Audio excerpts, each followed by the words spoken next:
Баршаңызға қайырлы күн, менің сүйікті оқырмандарым.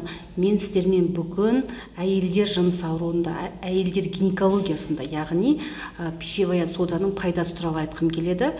Қазір қарасаңыздар, пищевая соданың қандай неге пайдалы, пайда еместігін айтып жатады, бірақ именно гинекологиялық жағдайда қандай бізге көмек бере алады. Яғни қолжетімді бағада әр үйде бар біздегі пищевая сода бізге аптечкада болатын дәрілердің бірі деп айтсам болатын еді. Бұның ешқандай зияны жоқ. Яғни бұл кандидоз, молочницаға пайдасы бар екен. Яғни сіздің мына жыныс мүшеңіз қышып, мазаңызды алып жүрсе, осы пищевая содамен жуынуға болады. Подмываться етіп, спринцовать етуге болады. Даже үйде груша ондай жоқ болса, обычный 20 граммдық шприцтермен или 10 граммдық болсын, соның иголкасын алып, сол арқылы жуынуға болады. Іш жағыңызға жуынуға болады. Ол үшін оны қалай дайындаймыз? Яғни, мен қазір сізге барынша көрсетемін. Бір стакан аласыздар. 200 граммдық болу керек. Мына енді менің жұмыстағы стаканым, андай стаканым жоқ екен. Соған бір ас қасық, яғни кішкентай қасықпен бір қасықты осыған саласыздар. Қайнап тұрған кипятокқа кипятокты құясыздар. Сол кезде быжылдайды. Быжылдаған кезде одан кейін 1 литр суға, яғни 1 литрге толмаған, мынаны құйған кезде 1 литр болу керек общий. Сол кезде соны құйып жылы суға араластырасыз, қайнаған жылы суға араластырасыз. Мынаны қайнаған жылы суға араластырып жуынасыз. Жақсылап жуынасыз. Бір шай қасықтан көп қосуға болмайды.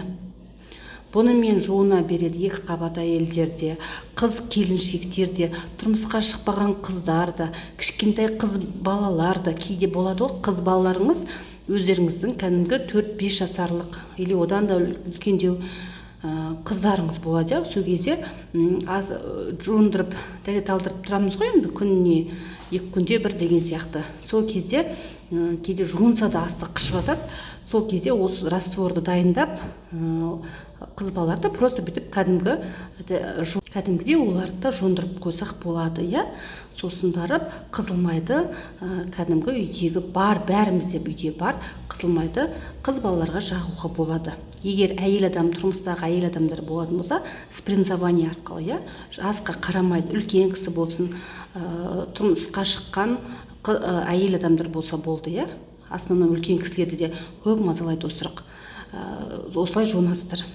Бұл біздегі кандидоз екінші қандай жағдайда дамиды? Сіз стрессовый состояние болған кезде, яғни бір нәрсені уайымдап, бір күйзеліске ұшыраған жағдайда біздің организмде кандидоз мөлшері көбейіп кетеді. Яғни бұл әйел адамдарда, бүкіл қыз баласында кандидоз ол нормада бар. Егерде иммунитетіңіз төмен түскен жағдайда, стрессовый состояние болған жағдайда, антибиотик бірдеңелер, дәрі-дәрмектер қабылдаған жағдайда бұл кандидоз өршігіп кетеді.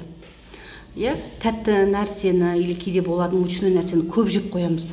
Сол кезде көбейіп кетеді. Тәтті жеген кезде иммунитет слабый болады. Сол кезде кандидозымыз, яғни молочницамыз қозып, қол алмай тындай жағдайға жетеміз. Жыныс мүшесінен қол алмай қышитын жағдай болады, мазалайтын болады. Сондықтан осымен жуынып, дәрігеріңіз егерде қандай да бір дәрі, свечи тағайындаған болса, оны алуға болады. Егер ондай болмаса, осымен бірінші очередь осымен жуынып, сосын қызылмай жақсаңыз болады. Қызылмайдың свечен жақсаңыз болады, салсаңыз болады. Вишневский майдан тампон жасасаңыз болады. Негізі менің айтарым, мысалға гинекологтар әр қандай бір дәрі береді ғой. Дәрі болғанда жыныс мүшесіне свечалар, тампондар береді. Соны алатын кезде міндетті түрде алдын ала, я болмаса пищевая содамен, я болмаса марганцовканың растворын, менің арнайы видеом бар, ода да бар негізі. Сонымен пайдаланып барып өзіңіздің неңізді алсаңыздар. тампон соларды қолдансаңыздар эффектісі жақсы болады. Сосын бұл бізде пищевая сода деген жатырдағы кислотность, яғни қышқыл көбейіп кетеді ғой, соны жоятын қабілетке ие. Соны жояды, сосын барып бізде не болады, жеңілдеу сезім пайда болады. Егер де сіз көтере алмай жүрген болсаңыз, алдын ала мысалға сәбилі болғыңыз келіп жүрген болса, пландап жүрген болсаңыз, онда овуляция кездерінде осы міндетті түрде пищевая содамен жуынып барып қосылсаңыз вообще күшті болатын еді. Себебі әйел адамның жыныс мүшелерінде кислотность көп болғаннан кейін сперма кіргеннен кейін өзінің жететін жеріне жете алмай, ол кислотностьта өліп кетеді. Сол себепті бұл пищевая сода соны тазалайды ғой.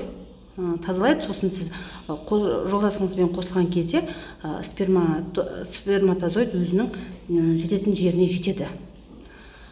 Сондай несі бар, пайдасы бар, өте пайдалы деп айтатын едім. Егер пайдалы болып жатса, нәтижеге жетіп жатсаңыздар, міндетті түрде не жазыңыздар, комментарий жазыңыздар, міндетті түрде жауап беретін. Міндетті түрде жауап беріп, сіздермен болған Сұлтанбекова Айнұр Қалибекқызы, пайдаларыңызға жарасын.